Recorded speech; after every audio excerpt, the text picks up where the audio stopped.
नमस्कार, आप देख रहे हैं दी अजय मेरू एक्सप्रेस चैनल। स्वागत है आप सभी का एक्सप्रेस बुलेटिन में। मैं हूं शरद। शुरू करते हैं आज की कुछ खास खबरें।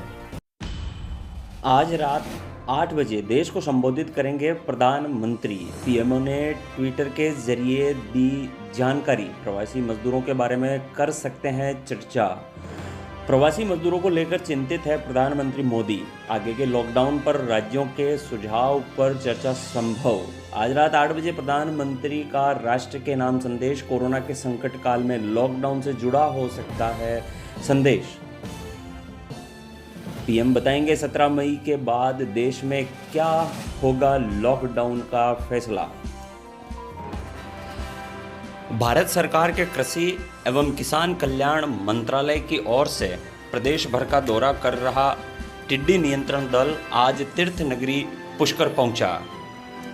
करीब 1 दर्जन गाड़ियों के साथ पहुंचे इस दल ने तीर्थ नगरी पुष्कर के ग्रामीण क्षेत्रों सहित प्रभावित इलाकों का दौरा कर टिड्डी दल नियंत्रण हेतु छिड़काव किया। गौरतलब है कि तीर्थ नगरी पुष्कर सहित ग्रामीण इलाकों में बीते 2 दिन से टिड्डी दल का प्रकोप जारी है। बीती रात टिड्डी दल का ऐसा भयावह दृश्य सामने आया जिससे पूरा आसमान काले रंग में बदल गया। लाखों की संख्या में पहुंचे टिड्डी दल ने भूमिपुत्र किसानों की अब तक की मेहनत पर करीब करीब पानी भी फेर दिया है। उसी के चलते भारत सरकार के कृषि एवं किसान कल्याण मंत्रालय ने पूरे प्रदेश भर में टिड्डी दल नियंत्रण को भेजकर रासायनिक छिड़काव करवाया गया है।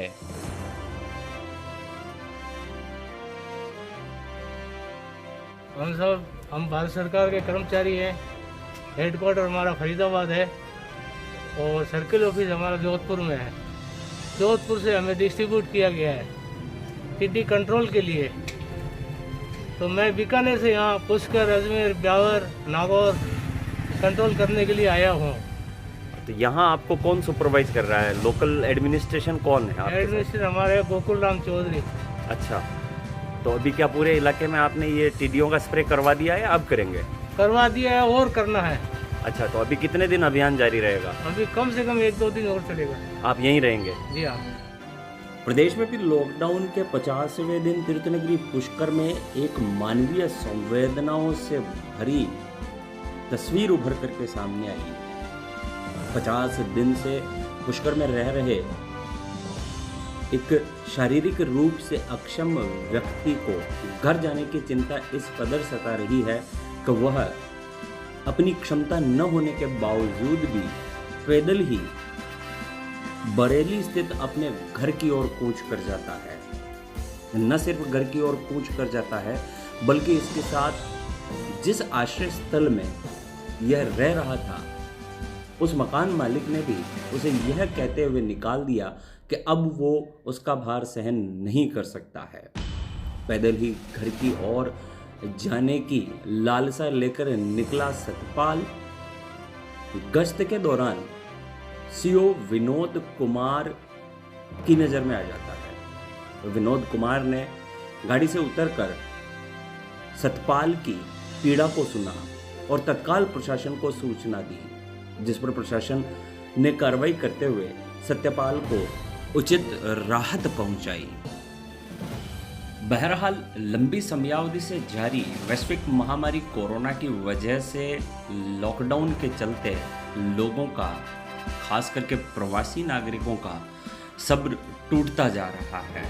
बहरहाल राज्य सरकार अपने स्तर पर पूरी संवेदना बरतते हुए इन प्रवासी मजदूरों और नागरिकों का ख्याल रखते हुए उन्हें वापस घर लौटाने का प्रयास कर रही है। और जिसके घर में रह रहे थे उनका परिवार आ रहा है और हमारे को बोल दिया कि हमारा परिवार आ रहा है, अब जा सकते हो, अपने घर जाओ या कहीं पर भी रहो, हमारे यहाँ से जाओ। के घर पे नहीं रहते थे। अभी 22 तारीख से लॉकडाउन लगा था, तब से रह रहे थे और नहीं किराए पर रह रहे थे और नहीं हमने उनको कभी किराया दिया। ऐसे रह रहे थे। अब एन मौके पर वो कह रहे हैं कि भाई अपने घर पर जाओ और या कहीं जाओ। हमारे परिवार अजमेर से आ रहे हैं, अजमेर में रहते हुए परिवार। मैं बच्चों लड़का लड़की उनका मैं बीवी बच्चे हम सब परिवार रहते हैं, वो यहाँ आएंगे, रहने की व्यवस्था उनका हमारा व्यवस्था खराब होगा, इसलिए हमारे कह दिए आप लोग जा सकते हैं। अब हमारे करने का विचार ये है कि अगर ट्रेन जब तक नहीं चल रही है तब तक तो अभी सीओ साहब भी कह के गए 5-7 दिन तक अड़ी रह लो, उसके बाद में अगर कहीं व्यवस्था मतलब जाने की ट्रेन वगैरह मिल रही है तो आपको बैठवा देंगे। वो इसलिए कहते जैसे हमारे को यूपी जाना है तो हमने सोचा मैनेजमेंट से कोई मतलब वो लेके आदेश हम अपना घर जा सकते हैं, वो कुछ हमारे को लिख के बताएं, और जैसे मेडिकल बनवाना तो यहाँ पर भी रिपोर्ट देना पड़ता है तब मेडिकल बनता है, इसलिए हम गए थे 2 दफ़े हम। अब ये चाह रहे हैं कि हमारे रहने का अगर यहाँ बंदोबस्त हो रहा है तो रुक जाएंगे, और ना तो हमारे को यहाँ से अपना घर जाना है तो हमारे घर जाने की व्यवस्था कर दो, बस ये चाह रहे हैं। सादगी से मनाया नर्सिंग डे, डॉक्टरों ने दी बधाई, पार्षद ने कराया अल्पाहार। पुष्कर के राजकीय चिकित्सालय में सादगी के साथ अंतर्राष्ट्रीय नर्सिंग डे मनाया गया। अस्पताल प्रभारी doctor RK Gupta, doctor MD Kalra, doctor Amit Yadav, doctor Sudhir Maheshwari, doctor Abhijeet Soni, doctor Ishwar Chaudhary ने सभी नर्सिंग स्टाफ को बधाई देते हुए कोरोना की आपदा में सेवाओं की सराहना की है। राजस्थान नर्सिंग एसोसिएशन की पूर्व महिला मंत्री सविता पाराशर, सुनीता पाराशर के नेतृत्व में नर्सिंग डे मनाया गया। पार्षद रवि बाबा ने नर्सिंग स्टाफ का स्वागत कर अल्पाहार करवाया। रवि बाबा ने कोरोना संकट में नर्सिंग स्टाफ की सराहना करते हुए धन्यवाद ज्ञापित किया, सभी नर्सिंग स्टाफ का उत्साह बढ़ाया। नर्सिंग कर्मचारी सोनल, सुशीला, अंजू, स्वीटी, नम्रता, प्रियंका, पीयूष, मनोज वैष्णव, विजेंद्र ठटेरा, शम्मा पाराशर, पूजा, पिंटू, देशराज, लियाकत अली ने सभी का आभार जताया। इस दौरान पुलिस मित्र सुरेंद्र, सुनील, अमर सांकला की अस्पताल में लगातार सेवाओं की भी सराहना की गई। राष्ट्रीय नर्सिंग डे पे आज नर्सिंग डे मनाया गया और सबकी यही दुआ है कि इस कोरोना को हम दूर भगाएं और ज़्यादा से ज़्यादा मरीजों की सेवा में अभी हमारा ध्यान है और सभी नर्सिंग स्टाफ तन मन धन से इस समय कार्य कर रहा है।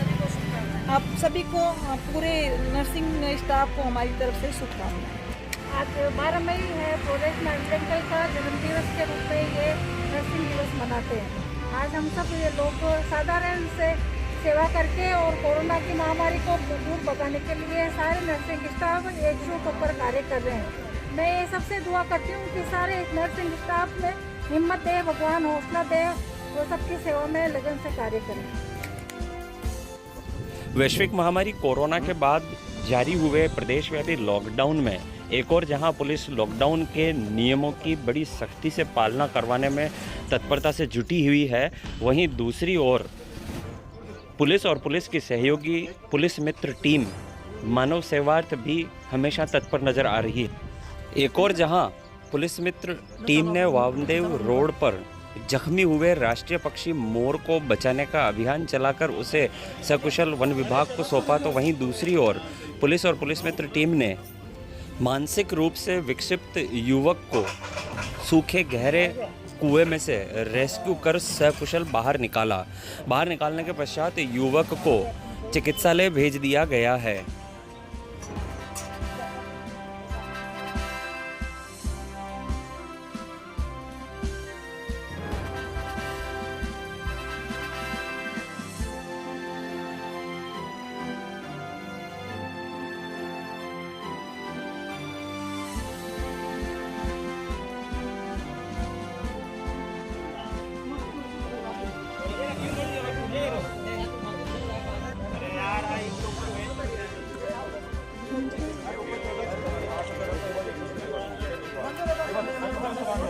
जी, आज सुबह वामदेव रोड पर एक जंगली कुत्तों द्वारा एक घायल किए गए मोर की सूचना मिली थी। उसी सिलसिले में टीम से किशन गोपाल जाट और मुकेश जी अजमेरा साथ गए। घायल मोर को तुरंत पकड़कर और वन विभाग के सुपुर्द किया गया। जी, आज पुलिस थाने में सूचना मिली थी कि किशनपुरा जो नज़दीकी गांव है, वहां पर एक मानसिक रूप से विक्षिप्त युवक हेमराज कुएं में गिर गया है। सूचना मिलते ही हमारे डिप्टी साहब श्री विनोद कुमार जी थानाधिकारी श्री राजेश मीणा जी के नेतृत्व में पुलिस व पुलिस मित्रों की टीम किशनपुरा गांव पहुंची व करीब आधे घंटे के रेस्क्यू ऑपरेशन में मानसिक रूप से जो विक्षेप युवक था उसको हमारी टीम के मुकेश जी अजमेरा ने कुएं में उतरकर सकुशल बाहर निकाला। सर कुआं सूखा था और बदबूदार था, जैसा कि पुराना कुआं था जो पड़ा था, बदबूदार था। कितना गहरा था कुआं? लगभग सर 80 से 90 फीट के करीब था। कभी डर नहीं लगता ऐसे कुएं में नहीं सर, उतरने? डर नहीं लगता है क्योंकि मेरा काम ही कुएं खोदने का था पहले, तो इसलिए डर की कोई बात ही नहीं। अब कैसा लगे थे? लगभग 20 से 25 मिनट लगे थे उसको निकालने। कैसा लगता है आपको उसको रेस्क्यू ऑपरेशन के बाद? सर रेस्क्यू ऑपरेशन उसकी बढ़िया रहा, भगवान की दुआ से उसकी जान बच गई, बस यही सबसे बढ़िया काम रहा। महात्मा ज्योतिबा फूले संस्थान, अखिल भारतीय अंबेडकर महासभा और तेजवीर सेना के कार्यकर्ताओं ने एसडीएम देविका तोमर को सीएम अशोक गहलोत के नाम ज्ञापन सौंपकर टोंक जिले के मालपुरा के पास बछेड़ा गांव में गुर्जर समाज की बेटी के साथ हुए निंदनीय कृत्य की कड़ी आलोचना की है। आरोपियों को गिरफ्तार कर सजा की मांग की है। इस मौके पर गोपाल तिलोनिया, रोहित कछावा, दीपक चौधरी सहित अरुण सतरावला मौजूद रहे। आज के बुलेटिन में बस इतना ही। मिलेंगे फिर कुछ नई खबरों के साथ, तब तक के लिए नमस्कार।